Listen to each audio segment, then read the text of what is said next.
estamos dentro de estos todos, ¿no? Dentro del pícaro, del palatino, músculos como el salpingo-faringio, el tensor del velo palatino.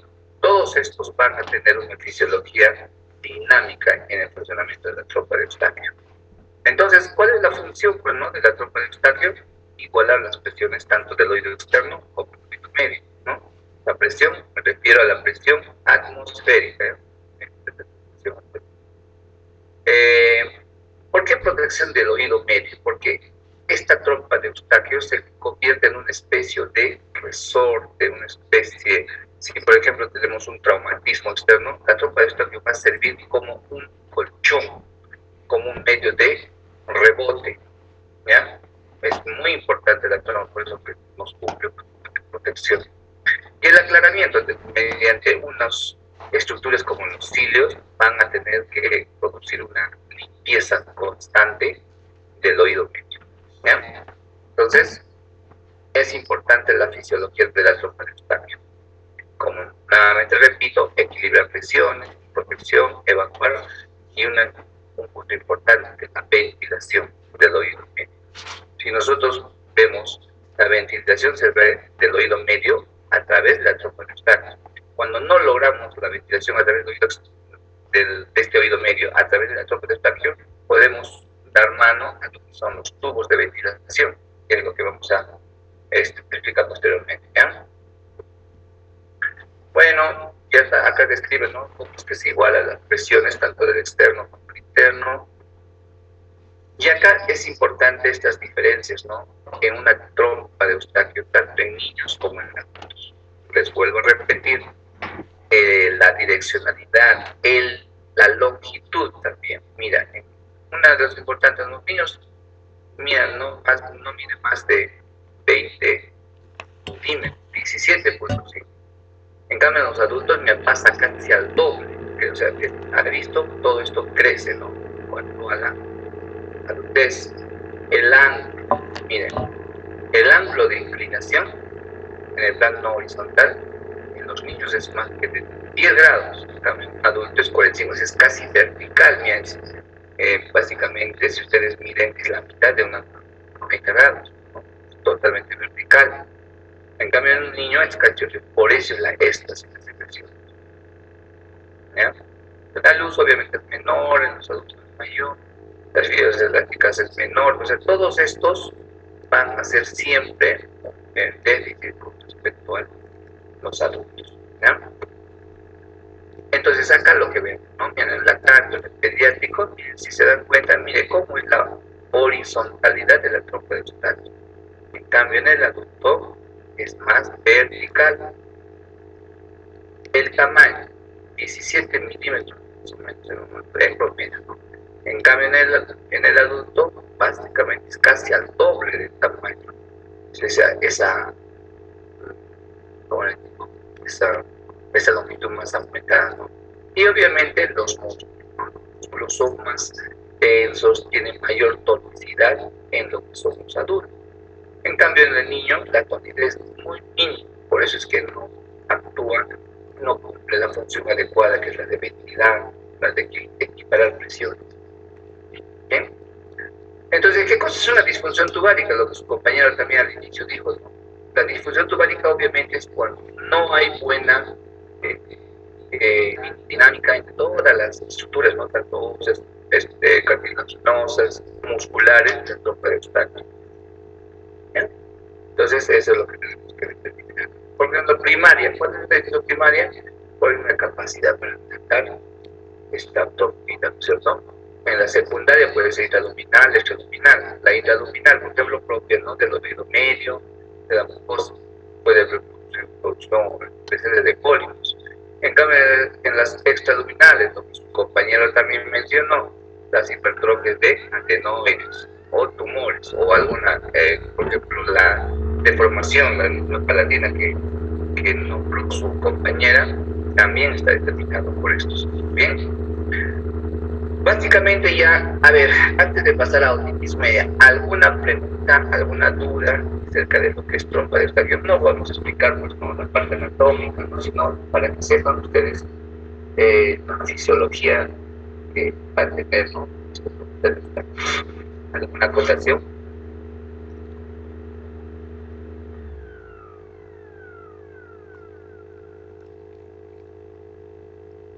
¿Ninguno?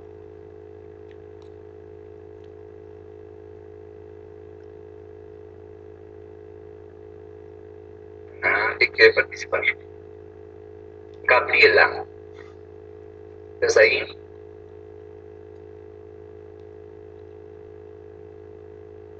Gabriela, no está.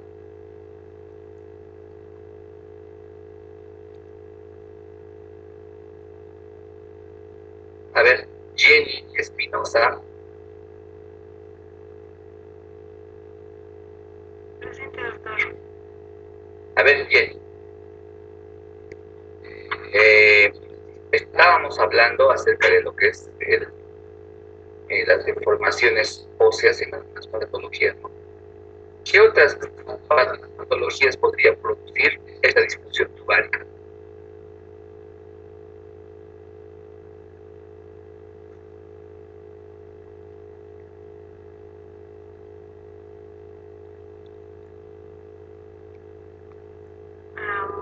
Creo que ya están dichos todos, doctor. A ver, ¿qué hemos mencionado? Antes ya mencionado el de disfunción tubárica en cuanto a los niños que tienen síndrome de Down y tienen alguna malformación, en niños que tienen alguna infección, una patología o la inmunidad y tumores que pueden existir y malformaciones en el conducto auditivo. ¿Has escuchado alguna vez del síndrome de Mitchell-Collins? No, doctor. Vas a revisar. El síndrome de Mitchell-Collins es una malformación que los pacientes tienen, adolecen de muchas deformaciones, tanto óseas, musculares, en cuanto a la cabecita, al cuello, y muchas otras órganos, ¿no? Yo he tenido la oportunidad, bueno, he sido testigo de un paciente con este síndrome y que llegó, pues, ¿no?, al hospital Remonteati, donde hacía la residencia, y justamente este paciente tenía todas estas deformaciones a nivel, en este caso específicamente hablando, en el trófono neutático, pues no funcionaba nada, tenía a repetición lo que son las otitis media. Entonces, alteraciones, por ejemplo, las traumáticas, mencionado, las traumáticas cuando hay fractura de base de cráneo o contusión a nivel medio, entonces también nos produce estas alteraciones, ¿no? Entonces, por ejemplo, los pacientes que nacieron prematuramente, también, o sea, hay algunas patologías que de todas maneras determinan toda su vida, van a determinar siempre patología cognitiva, van a tener toda su vida. ¿Por qué? Porque no ha llegado, no se ha alcanzado el desarrollo como ser. ¿Ya? A ver, Mireia. ¿Esta es Mireia?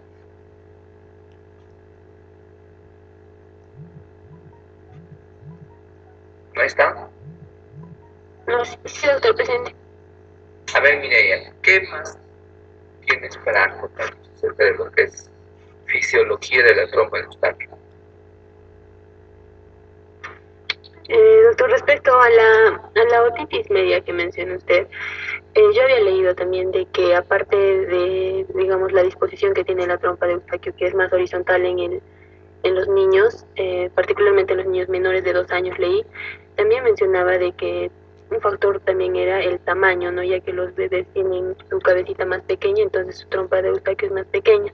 Ahora, lo que tenía una duda, doctor, bueno, yo no sabía cuál era el mecanismo, pero mencionaba también dentro de factores de riesgo lo que son las guarderías y también, bueno, la época, ¿no? La estación del año. Y mencionaba el uso de biberón. Lo que sí no entendía yo era cuál era el mecanismo por el cual se podía producir a partir bueno, del uso del biberón, ¿no? En los niños, lo que es la otitis media, doctor, pero dentro de los factores de riesgo había leído también, bueno, lo que mencionó tanto así anatómicos como la presencia de tumores o fracturas de base de cráneo, pero también los factores externos, ¿no? Como las guarderías, el uso de biberón, las épocas frías o la falta de lactancia materna también. Claro, específicamente el uso de biberones está adherido a muchas patologías, incluso a la Federación de la Nutrición, de la primera nutrición me refiero, en cuanto a lo que es la relación del uso de biberones con la otitis media, sí, efectivamente, al tener una succión de aire, porque cuando el bebé succiona el biberón, está aspirando tanto el contenido, en este caso la leche, y también el aire. Entonces, al hacer ese movimiento de succión, no está tomando solamente leche, sino está tomando aire. Entonces, al tener esta succión permanente, va a hacer que la trompa de Eustaquio colapse. No del todo, pero va a disminuir su nivel de ventilación. Por lo tanto, va a producir estas secreciones y por ahí algún tipo de germen que puede estar ahí merodeando ahí y empieza el cuadro infeccioso, inflamatorio en este caso. Vean los famosos otitis. Va que todo más o menos eso que no equilibra adecuadamente lo que es la presión en el caso tanto del oído medio como el oído externo. ¿No? Bien. Entonces, pasemos entonces a ya.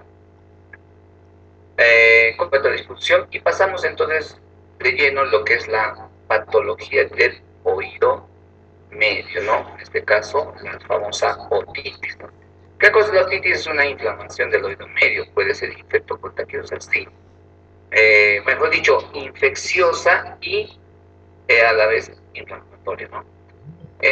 Cuando se refiere a la cavidad, la otitis media puede ser cavidad del oído medio propiamente dicho, también infección a nivel de trompa de Eustaquio. Cuando esta se va a diseminar, puede también dar ya no a una otomastoiditis. Sabemos que la otomastoiditis, podría ser aguda, crónica o crónica reagudizada. Entonces, eso conlleva pues, ¿no? a una infección diseminada por las células mastoideas, ¿no? Entonces, esto de la aguda, de la crónica reagudizada, es un círculo vicioso, ¿no? La aguda puede convertirse en una crónica por el tiempo de infección, puede convertirse en una recurrente, la recurrente puede reagudizarse, o una serosa puede reagudizarse, la serosa puede producir lo que son las complicaciones o secuelas. La crónica definitivamente va a determinar complicaciones, como por ejemplo el colesteatoma, son uno de ellos, tanto la aguda como la crónica. Bien, entonces, ¿qué cosa es la otitis media aguda? Es un proceso inflamatorio del oído medio, esto ya lo habrán visto en medicina, en pediatría, en todos los lugares. También en otorrino, más que todo les voy a ver la forma de tratamiento con los diferentes procedimientos que se tienen que hacer, ¿no? Siempre asociado a una infección previa del tracto respiratorio superior, ¿cierto? En cuanto a si es que hay gérmenes que van a empezar a colonizar una zona donde ya hay un proceso inflamatorio propicio para el desarrollo de las bacterias, pueden ser víricos o bacterianos. Generalmente víricos, primeramente, siempre de la parte respiratoria, el respiratorio sincitial, la influenza, el rinovirus, ¿no? Pueden ser todos. ¿Ya? Y las bacterias, ¿no? Estos tres bacterias por excelencia: el neumococo, el hemófilos y la Moraxella catarrhalis. Son las bacterias que mayor frecuencia tienen para desarrollar un cuadro de una otitis media aguda. En cuanto a la etiopatogenia, de más establecido, ya hemos hablado acerca de la trompa de Eustaquio. Es importante, ya que va a haber va a contactar, ¿no?, con la vía aérea superior, en este caso la fosa nasal. ¿Y qué cosa nos permite? El drenaje, toda la limpieza que les había dicho. La equipresión, es decir, va a mantener una presión tanto del oído medio como del oído externo. Entonces, el problema de esta trompa de Eustaquio como una obstrucción va a producir siempre una disfunción, ¿no? Y va a dificultar la apertura de la trompa de Eustaquio por el efecto ventoso, les había dicho, ¿no? Tiene un efecto o una función protectora, porque sirve de colchón para presiones, digamos, bruscas, cambios de presión bruscas, sonido brusco, ¿no? La trompa de Eustaquio nos salva de estas cosas. Cuando ya la trompa de Eustaquio pues no se da abasto, obviamente ya puede haber perforación y todo eso cuando hay un estímulo sonoro fuerte o traumático, ¿no? Bueno, ¿cómo es que se va a desarrollar la otitis media aguda? Puede ser secundaria a una infección viral, sí, puede ser respiratoria, produciendo ¿qué cosa? Una vasodilatación primeramente, y bueno, la presión se va a hacer negativa, la presión atmosférica, y va a producir finalmente un derrame seroso. Este derrame seroso nos va a llegar a lo que es la fase supurativa, donde el derrame, si no es controlado, puede llevarnos a una cierta necrosis de la membrana timpánica. Por lo tanto, va a haber una perforación. Pero en algunos casos, terminando la perforación, pasa a una fase de resolución, es decir, a una remoción total de las secreciones, y la fase de resolución puede darnos a una fase, no, o sea, puede llegarse a sanarse, ¿no? La otitis media. Pero en algunos casos esta otitis media aguda puede mantenerse en el tiempo, produciéndonos ya al final complicaciones, ¿no? Las complicaciones de otitis, ¿qué cosa puede ser? Una otitis media crónica. Clínica, ¿cómo es que empezamos? ¿Cómo determinamos a un paciente que posiblemente tenga una otitis media crónica, ¿no? Siempre la pregunta del millón, papá. Su niña ha estado con gripe hace 1 o 2 semanas, ha estado con tos, ha estado con fiebre, sí, doctor, hace 1 semana ha estado con una tos terrible, y la lleva al pediatra, el pediatra le ha indicado los medicamentos, aparentemente estaba bien, pero ahora está recayendo, ya, entonces se está complicando, ya pasó de ser una faringitis aguda o crónica hacia una bronquitis, ¿no?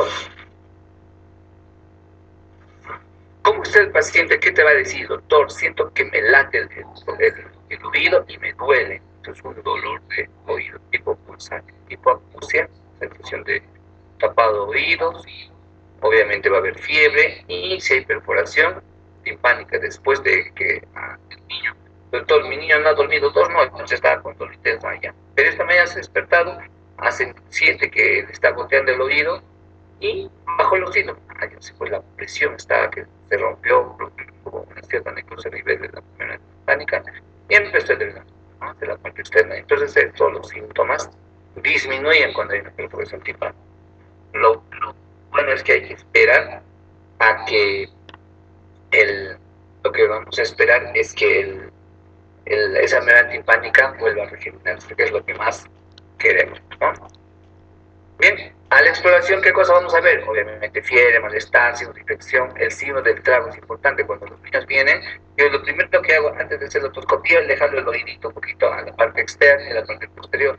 El paciente dice, me duele, se queja, ya, signos del trago positivos, importantes, ¿ya? Y al nivel de la otoscopía vamos a determinar, ¿no? Los chicos que ya estamos haciendo prácticas, estamos indicando siempre, ¿no?, las características de la timpánica, ser blanco nacarado, por anatomía no sabe usted, la parte normal. Pero si vemos una araña vascular, una hiperemia generalizada, dolor a la inspección, definitivamente es una otitis media. Bien fácil de darse cuenta que es una otitis, ¿no? ¿Podemos hacer una audiometría? Sí, porque el paciente nos va a decir que está bajando la audición. No necesariamente que sea de por vida, sino por eso, por mientras termina la audición, infección, ¿no? Pero de pérdida, bueno, tiene mucha importancia, ¿no? Saber si son de... Ya, continuamos. ¿Ya? Entonces, hay tipos de otitis media aguda. Puede ser una meningitis. ¿Se acuerdan cuando hemos hablado de otitis media crónica? No, media otitis otitis externa, la meningitis bulosa se describe. ¿Por qué? Porque también está atacando la membrana superficial de la membrana timpánica, ¿no? O sea, la parte superficial. Que va a haber la erupción, una aparición de erupción vesicular, unas vesículas que se ven, pero que también se estudia el oído externo, ¿no? La mastoiditis aguda como complicación, les había dicho, ¿no? Cuando migra rápidamente hacia lo que es las células mastoideas. Y una otitis media con derrame, como les había dicho, ¿no? Puede haber un derrame cuando hay una necrosis de la timpánica y hay una percusión pequeña, seroso, mucoide, hepático, ¿no? En cuanto al tratamiento de la otitis media aguda, ¿se puede tratar? Sí, se puede tratar. Chicos, para el tema de preguntas, por favor, vuelven a ingresar, ya se va a cortar. Tenemos, ¿no? Lo que se...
Bien, nuevamente ya, estamos terminando la clase. ¿Me escuchan, no?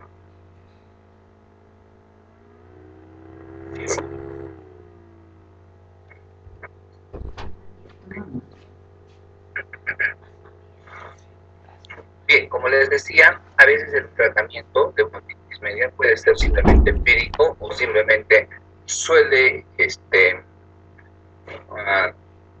ceder sin tratamiento. Muchos literaturas dicen que solamente es sintomático, bajar la fiebrecita, dar un antiinflamatorio y es todo. Pero en la práctica a veces pues no se complica. Por lo tanto, debemos dar un tratamiento. En primera línea siempre la amoxicilina, ¿no? En este caso, la diferencia en tratar con una faringitis o una amigdalitis frente a una otitis, el tratamiento es más largo y a mayor concentración, incluso al doble de concentración por miligramo de peso, o por miligramo y kilogramo de peso. ¿Ya? Entonces, lo que tenemos que determinar es eso, ¿no? Siempre, ¿no? Cuando tú diagnosticas otitis, tienes que dar tratamiento completo, mínimo 10 días, 14 días, que son los pediatras indican. ¿Ya? Después están, pues, los que son, por ejemplo, las que son alérgicos, o también, ¿no? La más ácido clavulánico es una gran opción, darle siempre 10 días, chicos, 10 días, 14 días, a una dosis de 90 minutos. Como ustedes saben, a 50 estamos sin parecer, ¿no? Pero estas podrían ser a 90, o sea, casi al doble de dosis por kilogramo de peso. ¿Ya? Si es que eres alérgico, entonces pues tenemos segunda línea, no sé, la clindamicina está indicado, los macrólidos, pero puede ser también de segunda línea, por ejemplo, el estabulántico y la ceftriaxona intramuscular, que algunos pacientes también frente al fracaso bioral podemos iniciar la línea intramuscular. Bueno, ya chicos, entonces estas son lo que se tenía que desarrollar en lo que es el oído medio, la otitis media. Hay algunos exámenes que podemos hacer, por ejemplo, vamos a ver algunos gráficos por acá en los gráficos.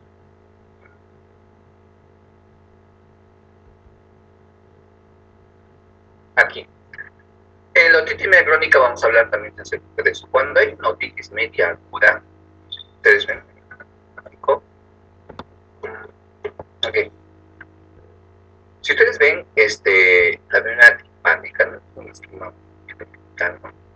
Cuando hay presencia de una serosidad, de una secreción en una otitis media aguda, podemos dar dentro del tratamiento que ya les he dicho, es antibiótico, más que el 90% es solamente el tratamiento antibiótico, ¿no? Y oral, intramuscular. Pero puede ser que sea reactivo si puede haber mucho dolor en todo el oído medio, con una gran presión, o sea, puede taponarse acá y no sucede lo que es la necrosis de la vena timpánica y no hay perforación. ¿Qué debemos hacer ahí? Ahí está indicado una miringocentesis, es decir, tenemos que aplicar un procedimiento previa anestesia, obviamente, y hacer que esto drene, ¿ya? Drenaje de la secreción. Es un de los tratamientos. ¿Puede ser colocación del tubo de ventilación? Sí, está indicado. Hacemos un corte, una dicotomía y introducimos, un tubo de ventilación. A manera, si no logramos hacer solamente acá, o que haya una necrosis de la vena timpánica y pueda eliminar la secreción, podemos ponerle una ventanita acá, a manera una ventanita, un diodo, un tubo de ventilación, y de ahí, así podamos, obviamente, antes de colocar el tubo de ventilación, aspirar, ¿no? Vemos todo, pero para que ventile, le dejamos el tubito de su nombre, tubo de ventilación. Es uno de los tratamientos que se puede hacer, ¿ya? Bien, chicos, eso es en cuanto a lo que es otitis media aguda. Hemos hablado parte de la fisiología de la trompa de Eustaquio, algunas características tanto del adulto como del lactante, como 1 o 2 años, y además patología resaltante. No hemos desarrollado mucho la otitis media aguda como tal, porque eso ya lo han visto en pediatría y todo el curso, ¿no? Lo que más me interesa son, desde el punto de vista otorrinolaringológico, qué tratamiento, qué medidas se deben tomar. ¿Ya? A ver, chicos, pregunten, pueden terminar. Si no preguntan, bueno, vamos a la clase por terminar. Doctor, yo quería hacer una pregunta. A ver. Bueno, doctor, en cuanto a los factores que había leído, también era lo de prematuridad, y entonces mencionaba que era menor a 33 semanas y también que era importante lo del peso, ¿no? Menor a 1600 gramos.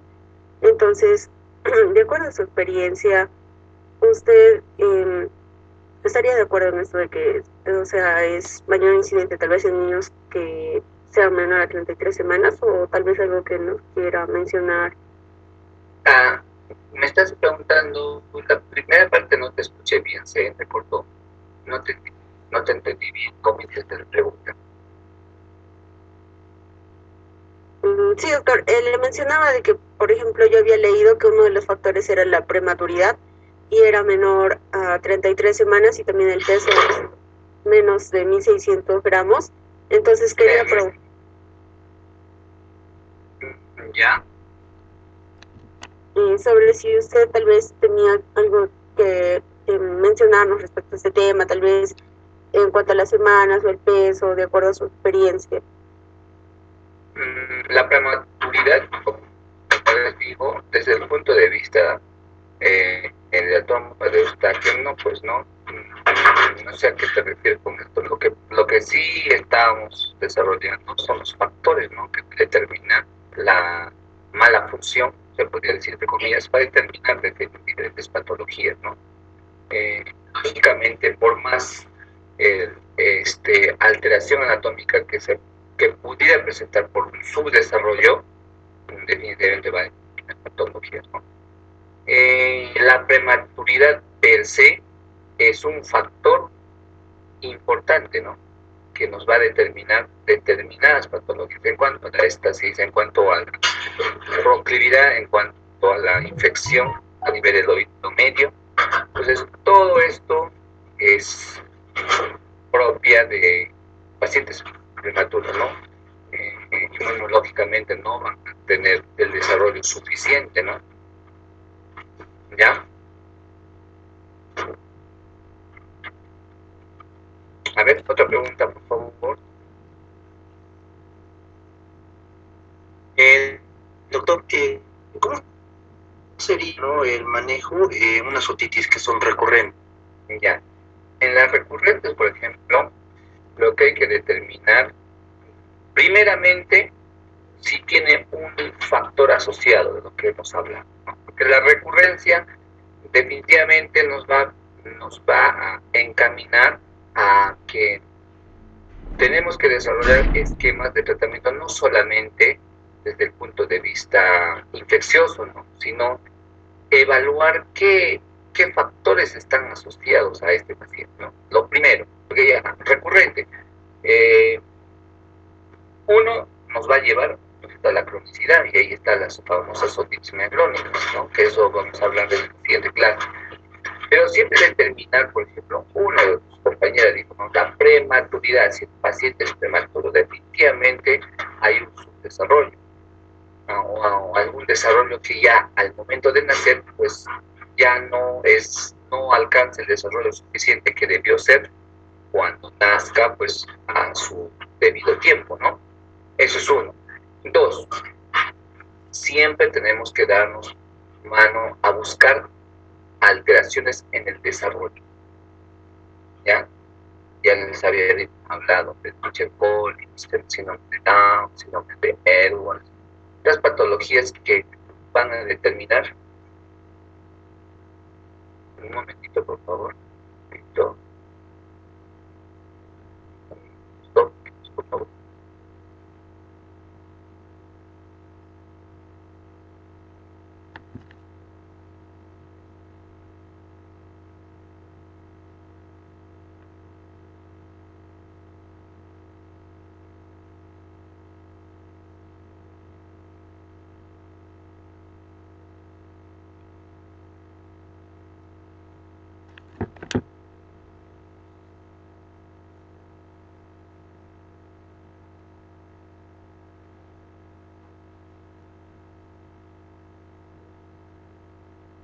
Ya, bueno, chicos, disculpen.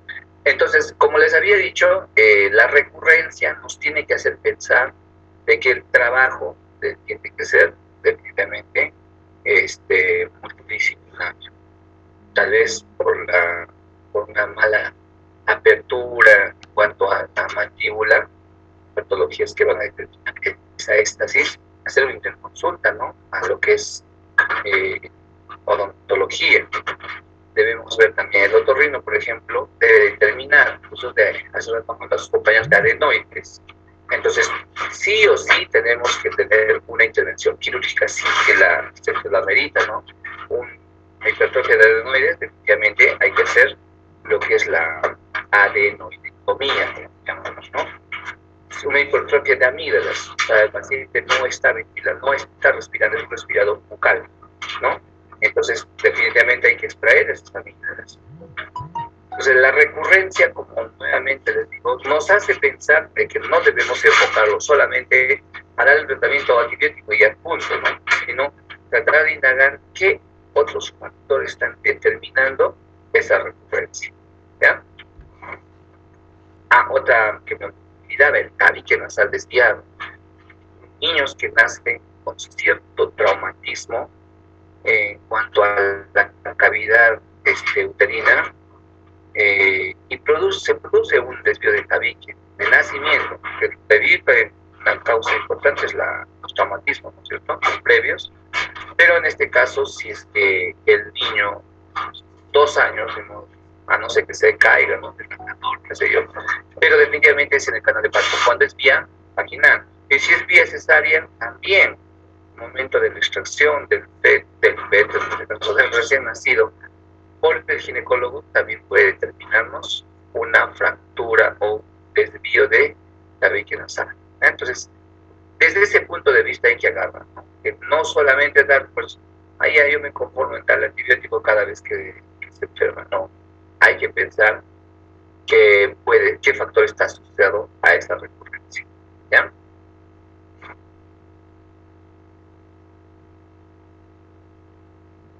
Otra pregunta, por favor.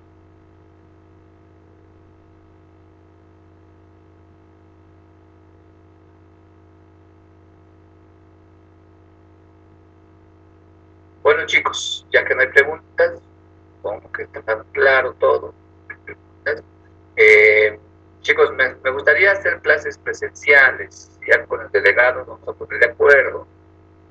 Hoy día por ejemplo quería hacer, pero ya bueno, me dijo de que tenían clase, que la mitad está con clases, y bueno, no veo la manera como puedan determinar que los martes sería, los martes siempre tengo tiempo. ¿Para qué? Para lo de estas clases, bueno. Entonces, por favor, traten de sacar tiempo para hacer pues las presenciales. Me gustaría hacer pues, que sea diferente, pero a veces lo que yo quiero es mayor participación de los estudiantes. Por favor, para la siguiente clase, lean otitis crónica, para que también ustedes aporten. Doctor, eso he leído, mira, un artículo he leído sobre esto, tratamientos innovadores. Esa proactividad, chicos, les ayuda tanto a ustedes como a mí, para discernir en el salón, o en este caso en la clase, ¿no? Bien, chicos, entonces terminamos la clase. Para la siguiente clase, lean por favor que es otitis media crónica, para continuar con la clase siguiente. Bien, eso es todo, chicos, buenas noches. Gracias, doctor, hasta luego. Gracias, doctor, hasta luego, buenas noches. Gracias. Gracias, doctor, hasta luego. Gracias, doctor, hasta luego. Bien.